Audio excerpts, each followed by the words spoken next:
सूर्या की धूप जब खेतों से लौटकर घास फूस पर बिखरती, तब रघु की छोटी सी झोपड़ी के सामने आग के पास शीताल मुंह पर रूमाल बांधे चटनी और मसालों की खुशबू से रसोई को महका देती। रघु एक सीधा सादा इंसान था, मेहनत करता, लोगों के छोटे मोटे काम करता और अपने गांव के लिए किसी भी मुश्किल में आगे आता। शीताल न केवल घर की रसोई की रानी थी, बल्कि उसकी हंसी में एक अजीब सी संतुष्टि रहती, जैसे हर कटोरी में उसने थोड़ी सी खुशियां मिलाकर डाली हों। उनकी बेटी ऋचा पढ़ने में तेज थी, किताबों की दुनिया में खो जाने वाली, सवाल पूछने वाली और हर बात को समझकर आगे बढ़ने वाली। उनका परिवार गरीबी से जूझ रहा था। रघु जो पैसे कमाता, उससे घर खर्च, बीज बोना और ऋचा की पढ़ाई का खर्च कुछ भी पूरा नहीं होता। एक शाम रघु और शीताल चुपचाप दीवार से टिका बैठकर बातें कर रहे थे। उन आंखों में चिंता थी, पर उम्मीद भी कम नहीं थी। क्या करे शीताल, ऋचा की पढ़ाई रुकी तो कभी मां नहीं कर पाऊंगा खुद को, रघु ने आवाज में झंझोरकर कहा। शीताल ने उसके हाथ पकड़कर कहा, रघु, हमारे पास जो है हमारा काम, हमारा हुनर और एक दूसरे का साथ, उसे किस्मत समझ के छोड़ देंगे क्या? दिवाली भी आ रही है, खाना बनाने से मेरा प्यार तो बढ़ता ही है। तू भी समोसे बड़े प्यार से बनाता है, क्यों ना इस बार हम सबको बुलाकर अपना स्वाद दिखाएं? रघु के चेहरे पर पहली बार लंबे समय बाद हल्की सी मुस्कुराहट आई। वे दोनों ने मिलकर फैसला किया, इस दिवाली वे गांव भर को अपने हाथ के पकवान खिलाएंगे। दिवाली का दिन आया। रघु ने समोसे काई में रखे, आलू के मसालों को उसी तरह पकाया जैसे उसने बचपन में देखा था, पर आज कुछ अलग था। उसमें उसकी मेहनत और उम्मीदों का स्वाद भी घुला था। शीताल ने कचौरियां, मीठे, खट्टे, चटपटे पकवान और अलग अलग तरह के व्यंजन बनाए, कुछ देसी, कुछ नए, कुछ घर की याद दिलाने वाले। वे हर घर में कुछ खाने के पैकेट बांटते और कह देते, आज दिवाली है, हमारे घर का स्वाद आज चखिए। लोग खाने के बाद हैरान रह गए। किसी ने कहा, इतने स्वादिष्ट समोसे, लगते ही ठेले की दुकान से नहीं, किसी बड़े होटल से आए हों। किसी ने बोला, उनकी कचौरी में तो कुछ नर्म और मसाले का ऐसा समन्वय है जैसे बचपन की याद। चर्चाएं गांव से पास के शहर तक फैलने लगीं। लोग घर घर जाकर बोलने लगे, रघु और शीताल के घर का खाना अनोखा है। जब गांव में यह बात फैल गई, तब रघु और शीताल के मन में एक नया विचार पनपा, क्यों ना हम छोटे से व्यापार की शुरुआत करें? क्यों ना हम अपनी रसोई से लोगों के लिए रोजाना ताजा टिफिन और नाश्ते बनाकर भेजें? दोनों ने थोड़े से पैसे जोड़कर और गांव वाले कुछ सामान उधार लेकर एक छोटा ठेठ समोसे ठेला और टिफिन सेवाओं का काम शुरू किया। पहले महीने में मुश्किलें खूब आईं। ऋचा की किताबों का खर्च, मसाले और तेल का उधार, सुबह सुबह उठकर देह पर नींद भी कम और काम ज्यादा। कई बार ग्राहकों ने पका हुआ सामान वापस कर दिया, थोड़ा नमक कम है या तेल ज्यादा लगा हुआ है। गांव की अफवाहें भी आईं, ये लोग बड़े नहीं टिकेंगे। पर हर बार रघु और शीताल ने सीख ली। शीताल ने रेसिपी में थोड़ी सी नरमाई और पोषण बढ़ाया, रघु ने समोसे के आकार और कुरकुरेपन पर काम किया और ऋचा ने स्थानीय स्कूल में सीखकर थोड़ी सी गणित की मदद से खर्च और लाभ का हिसाब रखना सीखा।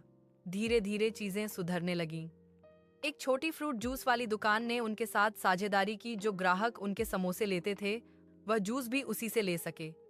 एक स्कूल के शिक्षक ने बच्चों के लिए टिफिन भेजने के लिए नियमित ऑर्डर दे दिया। शहर के एक रास्ता पुराने चाय वाले ने उनके समोसे को अपने साथ जोड़ना चाहा। इस तरह छोटे छोटे जुड़ावों से उनका व्यवसाय धीरे धीरे खड़ा होने लगा। लेकिन सफलता की राह आसान नहीं थी। एक बार शहर के एक बड़े फूड ट्रक ने उनके इलाके में आकर दावत लगाई और लोगों को सस्ता और चमकदार भोजन दिखाकर उन्हें आकर्षित किया। कुछ पुराने ग्राहक झपटा दे दिए। रघु थोड़े उदास हुए, हम जाके क्या कर लें, हमारे पास पैसे नहीं कि हम इतने बड़े पैमाने पर मशीनें लगाएं। शीताल ने कहा, हमारा स्वाद ही हमारी शक्ति है, हम खुश हैं क्योंकि हम दिल लगाकर बनाते हैं, उनमें यह बात नहीं। रघु और शीताल ने बड़े बड़े दामों के बजाय गुणवत्ता और भरोसे पर ध्यान दिया। वे ग्राहकों के घरों में छोटे छोटे नोट्स भेजने लगे, इस समोसे में डालने वाला आटा आज सुबह पीसा गया है, और हर टिफिन में एक छोटा सा संदेश, हेल्दी विकल्प मांगने के लिए कहिए। लोगों को उनकी सच्चाई और सरलता पसंद आई। धीरे धीरे ट्रक वाले चमक धमक के सामने टिक नहीं पाए, क्योंकि शहर के लोग घर जैसा स्वाद और साफ सुथरी पकवानों को तरजीह देने लगे। समय बीतता गया। ऋचा अपनी पढ़ाई में और तेज हो गई। उसने गांव के छोटे से लाइब्रेरी में जाकर खाने के व्यापार के साथ साथ नए नए व्यंजनों और व्यवसाय के तरीकों की किताबें पढ़ी। उसने अपने माता पिता को लागत, लाभ, मार्केटिंग और छोटे से खर्च पर ग्राहकों से जुड़ने के आइडिया दिए। रघु ने एक छोटी सी डिलीवरी साइकिल खरीदी जिससे टिफिन जल्दी और ताज़ा पहुंचते। शीताल ने एक दिन आधे घंटे बचाकर नए नए मीठे पकवान बनाना शुरू कर दिया। धीरे धीरे वे त्योहारों पर ताज़ा मिठाई भी बेचने लगे। उनका छोटा व्यवसाय अब गांव के लिए मिसाल बन गया। वे सिर्फ पैसे कमाने लगे ही नहीं, बल्कि गांव के बेरोजगार नौजवानों को भी काम देने लगे। कुछ को समोसा तलना सिखाया गया, कुछ को डिलीवरी की जिम्मेदारी दी गई। रघु और शीताल का घर अब रोज नए मेहमानों से भरा रहता।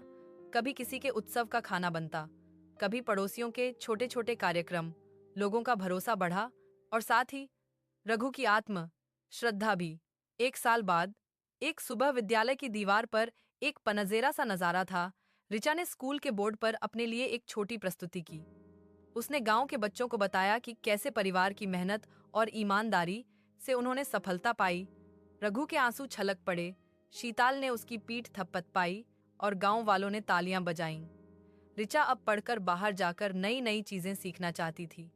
शायद कोई बेहतर बिजनेस कोर्स या फिर शहर में होटल मैनेजमेंट पर। उसने वादा किया कि वह अपने गांव लौटकर अपने माता पिता के साथ काम करेगी। समय के साथ उनके छोटे से व्यवसाय ने एक छोटी सी चेन का रूप ले लिया। नए नए स्वाद, छोटे छोटे त्योहारों के लिए स्पेशल पैकेज और गांव शहर के बीच एक भरोसेमंद पुल। पर सबसे बड़ी बात यह थी कि रघु और शीताल ने अपनी गरिमा और अपनत्व नहीं छोड़ा। हर व्यंजन के साथ उन्होंने अपनापन भी बेचा और लोग यही पसंद करते थे। कहानी का अंत नहीं, एक नई शुरुआत है। दिवाली की उस पहली रात से जब उन्होंने अपने पकवान बांटे थे, अब उनकी जिंदगी में रोशनी फैल चुकी थी, ना केवल धन की बल्कि आत्म सम्मान और समुदाय की भी। ऋचा ने पढ़ाई पूरी की और गांव में एक छोटी सी कुकिंग स्कूल खोली, जहां वह गांव की महिलाओं को नई तकनीकें सिखाती ताकि औरतें भी अपने हुनर से आत्मनिर्भर बन सकें। बड़ी सी योजनाएं और बड़े बड़े निवेश हमेशा जरूरी नहीं होते। कभी कभी ईमानदारी, मेहनत, स्वाद और एक दूसरे पर भरोसा ही किसी परिवार की किस्मत बदल देता है। रघु और शीताल ने वही किया। उन्होंने अपना हुनर अपनाया, जोखिम उठाया और हार नहीं मानी। आज उनका घर खुशियों से भरा है और उनकी रोटी, समोसा और प्यार गांव शहर दोनों जगहों पर लोगों के दिलों में बस गया है।